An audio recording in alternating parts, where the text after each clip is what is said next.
Terus sih gambaran singkatnya Mas, dulu itu per hari itu kotor aja lah. Omset tuh berapa sih dulu sebelum konsultasi? Paling 500 gitu ya. 600. Sekarang kayak per hari gitu rata-rata berapa tuh? Ya paling enggak satu lah. Paling enggak ya? satu setengah. Gitu. Satu setengah. Itu kamu spend iklan berapa tuh Mas? Ini mungkin masih nggak bisa disebut konsultan Meta Ads. Ini mungkin pesugihan sih. Kayak gitu.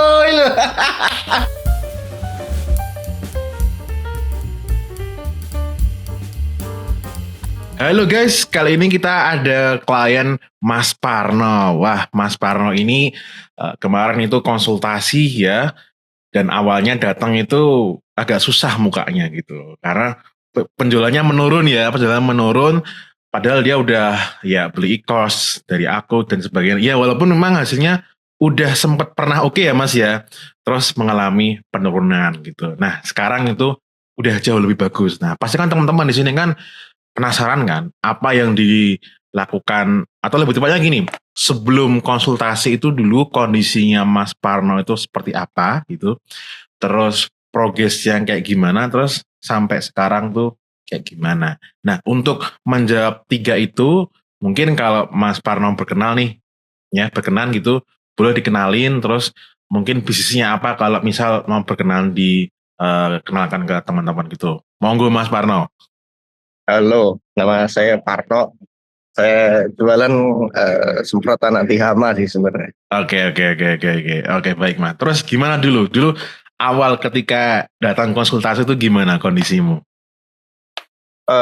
Sangat naik turun ya. Kayak iklan tuh di hari pertama, hari kedua tuh winning banget, tapi di hari selanjutnya tuh kayak yang ngedrop banget. Gitu. Jadi bisa sih gitu. Oke, jadi itu kondisinya padahal Mas Parno itu udah mencoba mengganti konten iklan yang menurut dirimu tuh udah oke gitu ya. Nah, tapi ternyata setelah dites itu nggak oke gitu kan.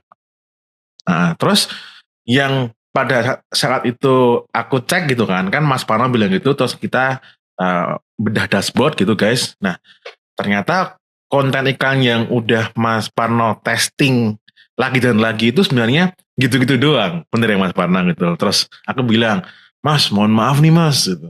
Kalau talent atau muka itu juga menarik orang-orang tertentu gitu. Coba Masnya bikin konten iklan yang bener-bener angle-nya fresh. Mungkin kalau bisa juga mukanya beda Mas gitu. Nah terus pada saat itu aku sarankan untuk coba cari influencer aja Mas yang ada di market itu. Nah terus hasilnya setelah Mas pakai influencer yang jumlahnya 2 itu, pada saat itu kayak gimana Mas hasil testingnya?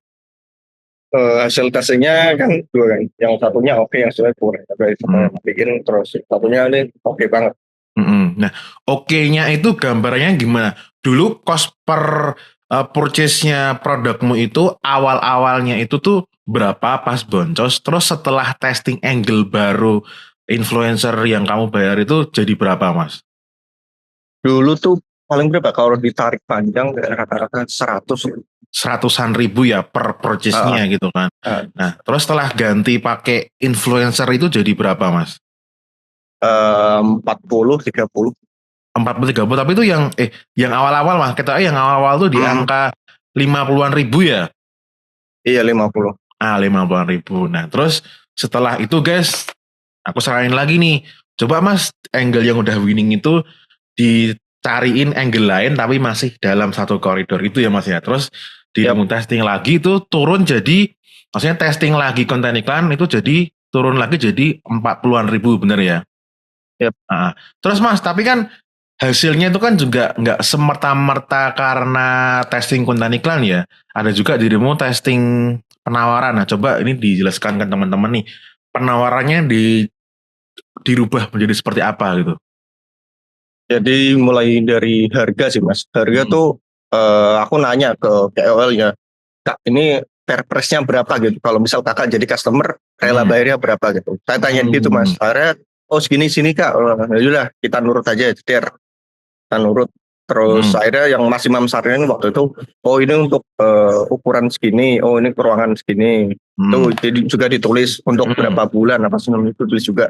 Terus akhirnya ya udah meningkat. Meningkat. Dulu itu satu orang itu rata-rata belinya cuman berapa, Mas?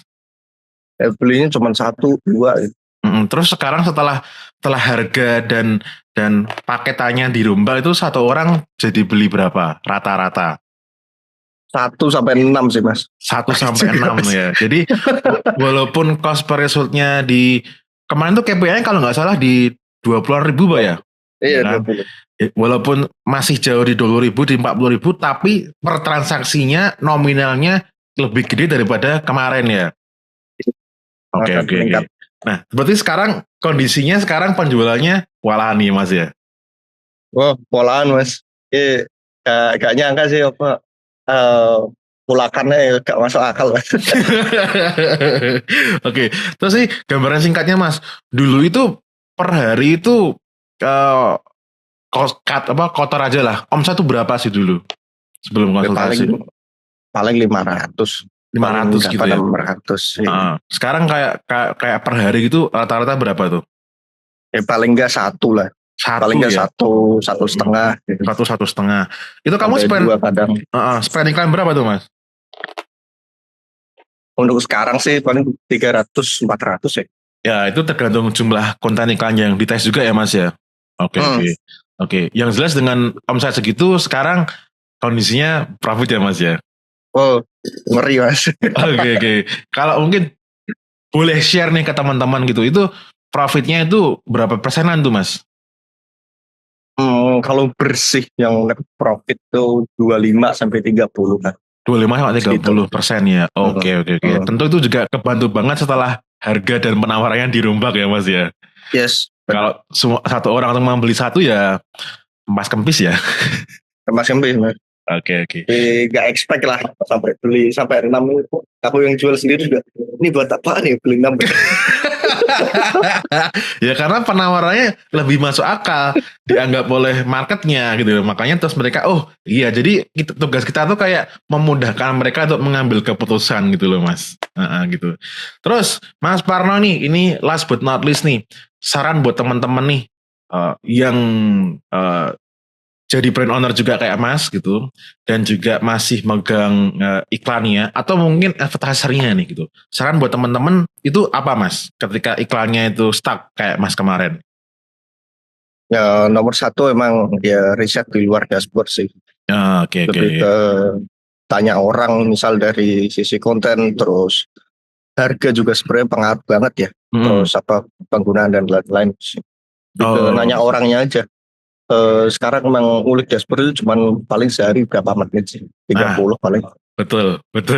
Gak lama, cuman bikin adset atau upload konten iklan ya udah tinggal dilupakan aja ya Mas ya. Tapi yang dibaliknya itu ya Mas ya. Yes.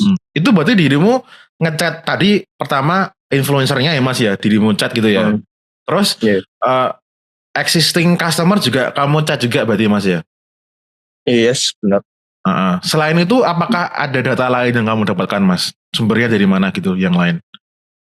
Dari orang-orang sekitar tuh juga pengaruh juga. Tentunya yang target marketnya ya Mas ya.